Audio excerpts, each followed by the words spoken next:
Nail polish remover இல்லாமல் nail பாலிஷை எளிமையாக நீக்கலாம் தெரியுமா? சில நேரங்களில் கையில் இருக்கும் நெயில் பாலிஷை அழிக்க வேண்டியிருக்கும். ஆனால் நெயில் பாலிஷ் ரிமூவர் இருக்காது. அது போன்ற சமயங்களில் உதவும் டிப்ஸ் பற்றி தான் சொல்ல இருக்கிறோம். ஆல்கஹால் பழைய பாலிஷை கரைக்கும் திறன் கொண்டது.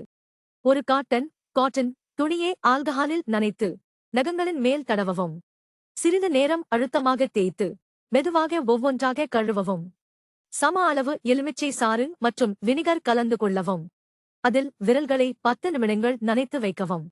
பிறகு காட்டன் துணியால் மெதுவாக பாலிஷை துடைக்கவும். புதிய பாலிஷ் பழையதை தளர்த்தி எடுக்க உதவுகிறது. பழைய பாலிஷின் மேல் ஒரு தடவை புதிய பாலிஷ் போட்டு அது காயும் முன்பே துடைத்து எடுக்கவும்.